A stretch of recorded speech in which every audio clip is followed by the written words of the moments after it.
നിങ്ങളുടെ favourite shows ഇനി ഒരിക്കലും മിസ്സാവില്ല. ഇപ്പോൾ C5 കാണും നിങ്ങളുടെ ഫേവറേറ്റ് ഷോസ് തികച്ചും സൗജന്യമായി.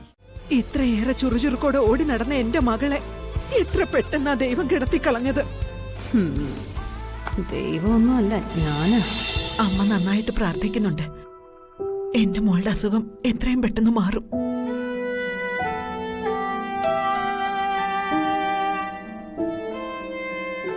എന്ത് പറഞ്ഞാ ഞാൻ എന്റെ കുഞ്ഞിനെ ആശ്വസിപ്പിക്കും?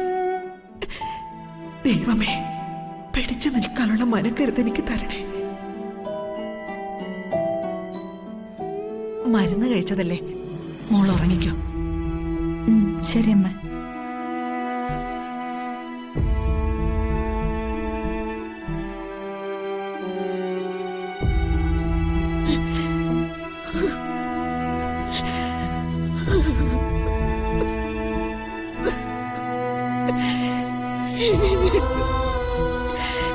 എന്റെ ദൈവമേ, എന്റെ കുഞ്ഞിനൊന്നും വരുത്തല്ല.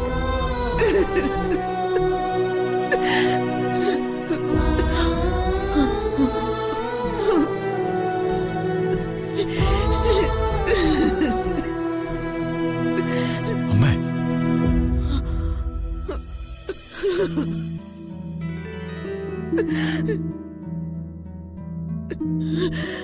അമ്മേ,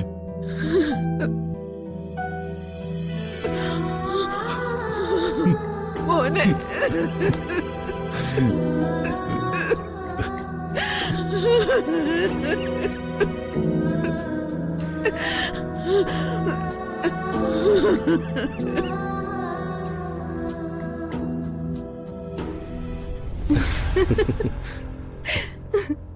കൺഗ്രാറ്റുലേഷൻസ് വൈശാഖ്, മെനി കൺഗ്രാറ്റുലേഷൻസ്.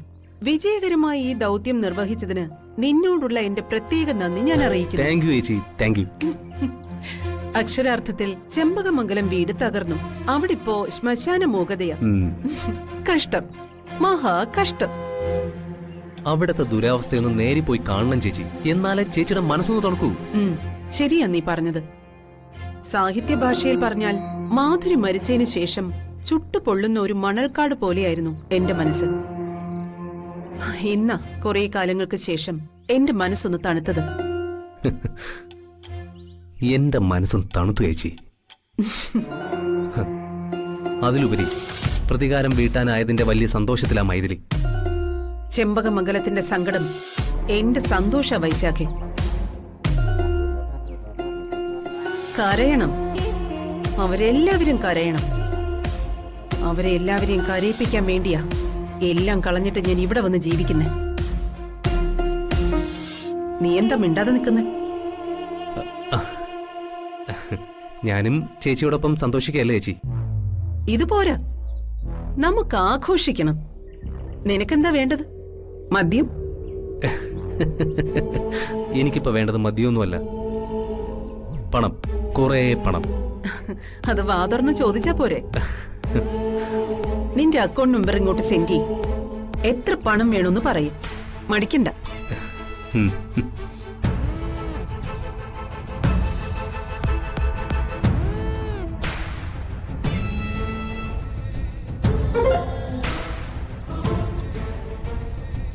ഇന്ന് നമുക്ക് ഉത്സവം.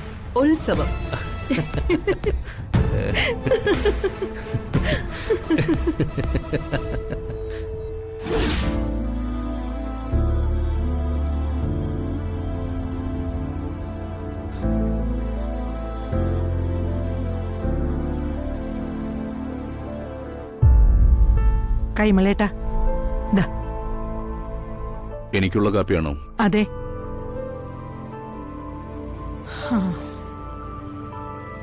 നന്ദിനി കിടപ്പിലായതോടെ നമ്മുടെ കാര്യങ്ങളെല്ലാം അവതാളത്തിലായി. കാപ്പിയും മരുന്നൊന്നും കൃത്യസമയത്ത് തരണ്ട. നന്ദിനോട് അസുഖമൊന്നും അറിയാൻ മതിയായിരുന്നു. എനിക്കൊട്ടും സഹിക്കാൻ പറ്റുന്നില്ല കൈമളേട്ടാ, എന്റെ മോളുടെ ആ കിടപ്പ്. ആരുടെ ശാപമാണോ ഈ തറവാടിന്? ദാരിദ്ര്യ ദുഃഖം ഒഴിച്ചുള്ള എല്ലാ ദുഃഖവും ഉണ്ട് ഈ തറവാട്ടില്. രോഗം, തീരാ ദുഃഖം, കുടുംബകലഹം. എന്തുകൊണ്ടാ കൈമളേട്ട ഈ കുടുംബത്തിൽ മാത്രം ഇത്രയധികം കഷ്ടതകൾ നിറഞ്ഞ കാര്യങ്ങൾ ഉണ്ടാവുന്നത്? എനിക്കൊന്നും അങ്ങോട്ട് മനസ്സിലാവുന്നില്ലല്ലോ.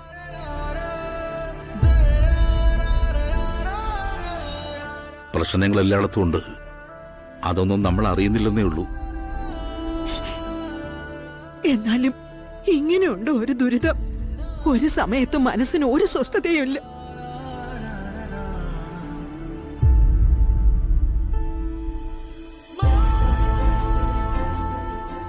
എന്തോരം പൂജകൾ ചെയ്തു, ഏതൊക്കെ അമ്പലങ്ങളിൽ തൊഴുത് പ്രാർത്ഥിച്ചു, എത്രമാത്രം വഴിപാടുകൾ കഴിച്ചു.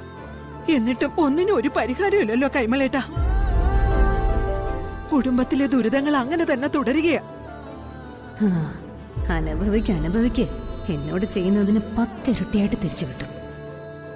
ഈ തറവാടിന്റെ വിളക്കായിരുന്നു നന്ദിനി. എല്ലാ കാര്യങ്ങൾക്കും എല്ലാവർക്കും തുണയായി ഓടി നടന്ന ഈ വീടിന്റെ ഐശ്വര്യം അവളെ വീഴ്ത്തിയില്ലേ? ഇത്രയേറെ ചുറുചുറുക്കോടെ ഓടി നടന്ന എന്റെ മകളെ എത്ര പെട്ടെന്നാ ദൈവം കിടത്തിക്കളഞ്ഞത്. ദൈവമൊന്നുമല്ല, ഞാനാ. അതും ക്യാൻസർ പോലൊരു രോഗം. എന്റെ രാജലക്ഷ്മി, ഇക്കാലത്ത് ക്യാൻസർ ഒന്നും ഒരു രോഗമല്ല. അതിനൊക്കെ ചികിത്സാവിധികളുണ്ട്. ക്യാൻസർ ഒരു മാറാരോഗമൊന്നുമല്ല. അതിനൊക്കെ ട്രീറ്റ്മെന്റ് ഉണ്ട്. അവർക്ക് ക്യാൻസർ ഒന്നുമല്ല, പക്ഷേ ഞാനത് ക്യാൻസർ ആക്കും. കൈമളേട്ടാ, ആ വാഴപ്പാടി മനയിലെ രുദ്രൻ തിരുമേനിയെ കുറിച്ച് ഒത്തിരി കേട്ടിട്ടുള്ളതല്ലേ?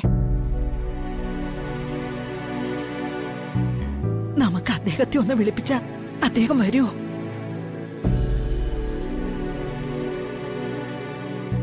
അദ്ദേഹം ഇങ്ങനെയുള്ള കാര്യങ്ങൾക്കൊക്കെ പ്രശ്നം വച്ച് നോക്കുകയും പരിഹാര മാർഗം നിർദ്ദേശിക്കുന്ന ആളുമല്ലേ, വലിയ പണ്ഡിതൻ. വാഴപ്പാടി തിരുമേനിയൊക്കെ വരൂ രാജലക്ഷ്മി. അദ്ദേഹം വിശ്രമ ജീവിതത്തിലാണെന്നാ കേട്ടത്.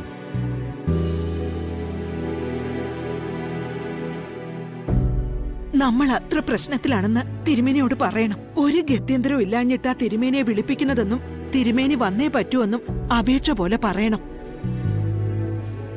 അദ്ദേഹം സമ്മതിച്ചാലും മക്കൾ വിടുമെന്ന് എനിക്ക് തോന്നുന്നില്ല രാജലക്ഷ്മി. അതെ, ഞാനൊന്ന് ശ്രമിച്ചു നോക്കിയാലോ. പണ്ടൊരിക്കലേ അദ്ദേഹം ഇവിടെ വന്നിട്ടുള്ളതല്ലേ? ആ, ദൈവത്തോട് പ്രാർത്ഥിച്ചിട്ട് വിളിച്ചു നോക്ക്. അദ്ദേഹം വന്നാൽ നമുക്കൊരാശ്വാസമാകും. കാരണം തിരുമേനി ഗണിച്ചു പറയുന്ന കാര്യങ്ങൾ ദൈവ തീരുമാനങ്ങളാണ്.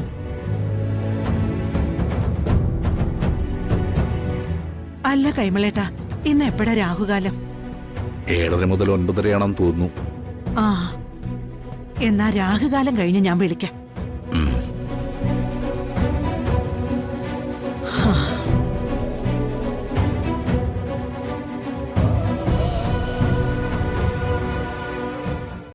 ഡൗൺലോഡ് ചെയ്യൂ C5 ആപ്പ്. കാണൂ എല്ലാ എപ്പിസോഡുകളും സൗജന്യമായി.